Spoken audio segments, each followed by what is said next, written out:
Hi, this is Salita of Black News Weekly Radio. I want to just basically make some points and just something for you guys to think about. First of all, I want to talk to America. Dear America,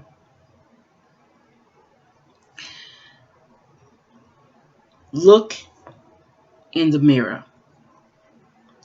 Look in the mirror and see what you have become.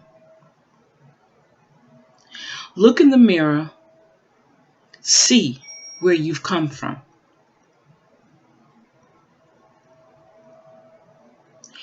Look in the mirror and see all the blood, innocent blood that has been shed in your history. Look at all the Indians. Look at all the blacks, Africans that you raped, beaten, slaughtered, and lynched. Now, look at today, America. That's back then. Look at today, America. Look at yourself, and how do you view yourself now? Are you proud? Are you happy? Do you think you've accomplished a lot? Do you treat your people fairly? If you can answer those questions with the utmost honesty that you can deliver, then you're fooling yourself. You're fooling yourself, America. You have created a monster.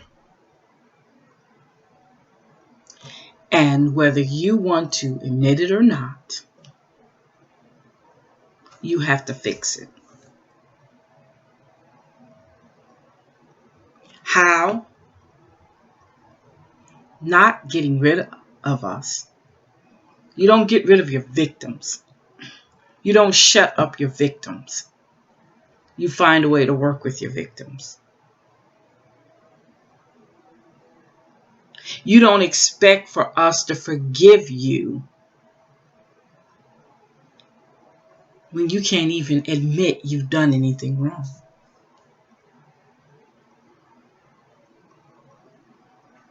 That's impossible. Now, why you, America, sever and think about all that, or sit back and get that in your mind and your brain and to work with it, I'm going to go over here to us as African Americans or blacks. I consider being called black. We black folks, let me say this. Some people think I don't believe in God, don't believe in Jesus, but they don't know me. They don't know my history with religion. So I let them think what they want. But what has happened to me is my mind has opened, and I don't just live in this little box. I see a lot of things. I see the contradictory in what we're supposed to believe in. And then I see where it came from, the history of it, and where it's really gotten us now.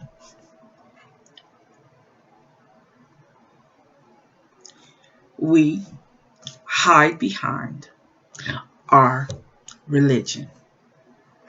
Yes, Black Americans, we hide behind our religion.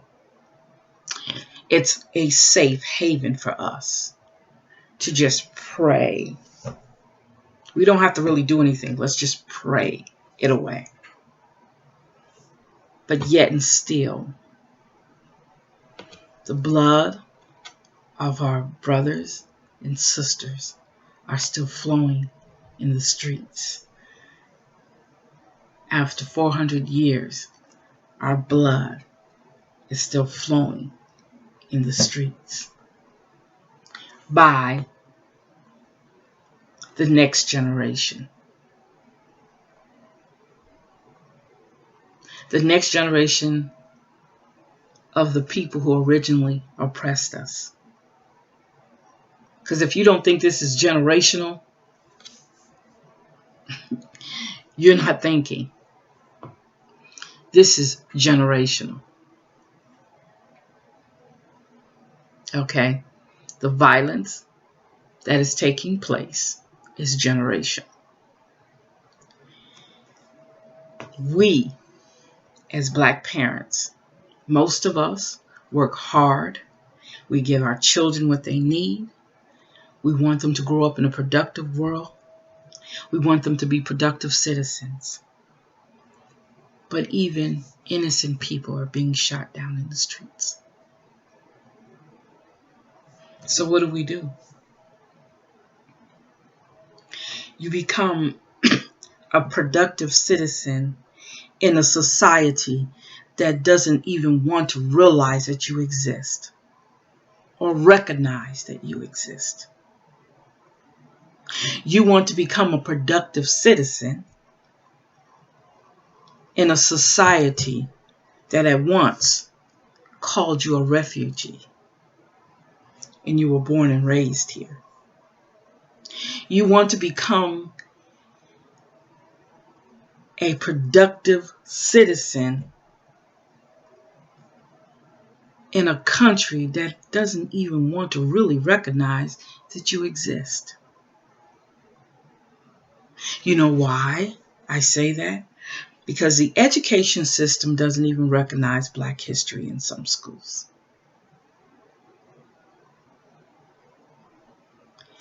Majority of the schools that are failing are in Black neighborhoods. How do you become a productive citizen out of that? You go to a college and you get your education. And your education costs more than you'll make at your very first job in a year's time. But you become a productive citizen in their society.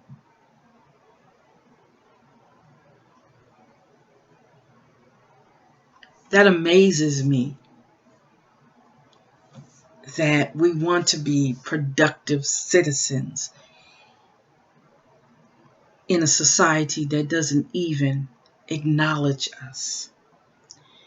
We want to be a productive citizen in a society that denies us rights, the same rights that they have. We want to be productive in a society, a productive citizen in a society that has put so many stumbling blocks in our way. We want our children to grow up and deny who they are so that they can become part of the same system that has oppressed us.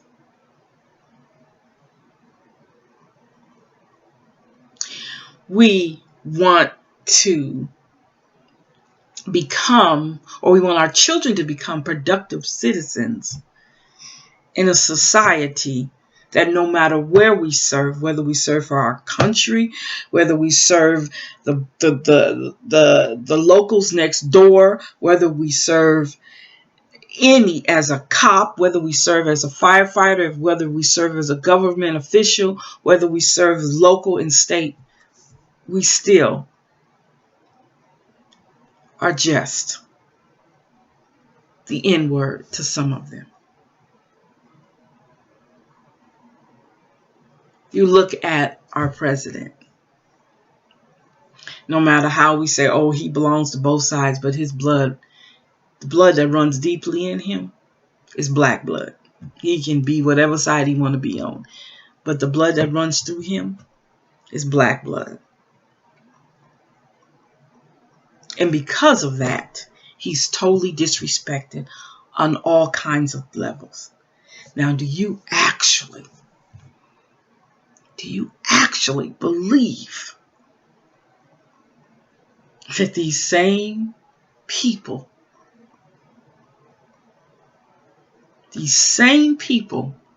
really care about you? You go to church and you pray for their goodwill and how I'm so happy they've done this, and really all they've done is try to wipe away some of the guilt. That's all. And if you choose, as a man or a woman, whatever, family, whatever, to continue perpetuating this cycle of oppression on your own people by being part of the problem, that's fine. I'm not angry with you. I just want you to open up your eyes. You have an education system that has crumbled tremendously in every aspect, has crumbled. But yet and still we smile and we go on. We go to church every Sunday and we pray and we sit there and we have a preacher preach to us about prosperity. We're not talking about the violence in the streets. We're not talking about the protesting. We're not talking about the killing of our children. We're talking about prosperity. We're talking about $65 million jets and Rolls Royces and big mansions, because that's what we all want.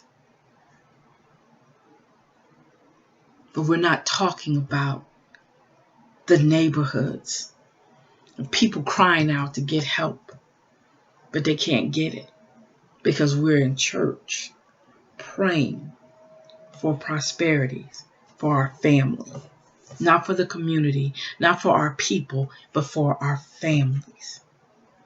So that our families can grow up and be prosperous, and they continue the prosperity road. But yet and still we have kids, we have families that can't even make it through the day. We got churches in neighborhoods, when they walk out the front door, the whole neighborhoods are crumbling around them. But they get in their cars and they drive to their nice homes. And the pastors in their SUVs, Cadillac Escalades, and they drive off and they drive on the other side of town and get out their nice cars and go into their nice homes. And not thinking that the neighborhood that my church is in, they're suffering. We don't create anything. We have all this prosperity, but we're not creating anything. We're not creating nothing with our prosperity. But if I'm not mistaken, Jesus was an activist and he was radical. So when you holler, I'm like Jesus, what does that really mean? I'm like Jesus when it's convenient for me, or I'm like Jesus all the time. I'm like Jesus when I walk into the temples and turn over the tables of the tax collectors, or I'm like Jesus when he heals. Jesus was always trying to change things for the betterment of the people. What have we done? I would be guilty if I wasn't giving back. I would feel guilty. But because of my spirit and who I am, I love giving back. I'm not rich, but I love doing and I love giving back to people. It's just how I am. Everybody's not cut out of that cloth.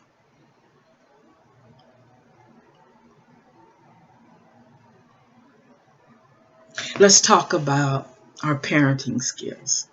I don't have great parenting skills. I'd be sitting here lying and saying, oh, my parenting skills are the best. But I did teach my son one thing. He knows how to protest. He knows how to find an answer to a problem or a situation. He understands society and how it works. He understands where he stands at. And he understands how to teach other people things. And he's in the midst of the problem. He's not standing off looking at it. I taught my son how to get into something and change it if he can. Change the mindsets if he can. That's what I taught my son. What do you teach yours? Oh, he's got an education. He's smart. He's intelligent, yeah. But he can think for himself too. And he's taught how to give back. What have you taught your child? You taught your child to be productive. Go to college, get a good job, live in a big, pretty house, have beautiful children, and y'all just live in your little la-la land. While the neighborhood several blocks down is suffering. And it's probably some of the same kids that your child went to school with. Oh, they were never going to be anything. I knew that when they were young. Did you try to ask? Did you try to help out? Did you do anything? I can't wait to get my children out this neighborhood. And they never come back. And you wonder why the neighborhoods are like they are. You wonder why the black cities are crumbling. Because you've made it. Your prosperity worked for you. And you've moved on and you haven't come back. And you're not giving back even if you came back. If you couldn't come back, you're not going to give back. We're selfish people. We are a very selfish people, and it's time out for that. It really is time out for that. We have to look at the ideal that our black men are being slaughtered. America's history. Our black men are being slaughtered. Not only by the oppressor, but they're being slaughtered by us. They're being slaughtered mentally, emotionally, and physically.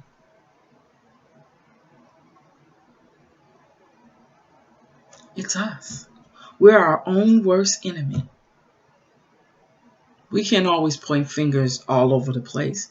We need to point fingers back at ourselves because of the mindset that we've allowed. Jesus was peaceful, but everything wasn't peaceful around him. He was peaceful, but everything around him wasn't peaceful. So in order to make everything around him peaceful, he had to step out of his comfort zone. And a lot of us won't do it. I don't believe in Jesse Jackson. I don't believe in Al Sharptons. I don't like those people. And anybody who follows behind them, good for you. I don't need you. But we as a people, because this can happen to anybody and everybody, we as a people have got to come to the table and start looking at things in a different way. It's up to us. Only we can change our situation.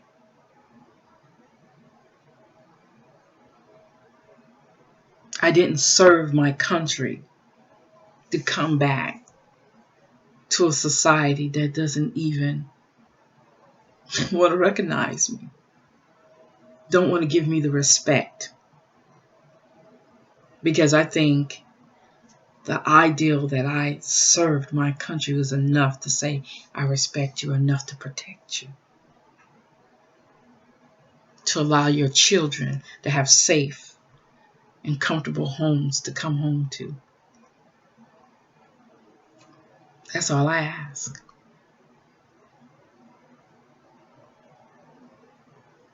So, again, I want to say, This is Salita from Black News Weekly Radio.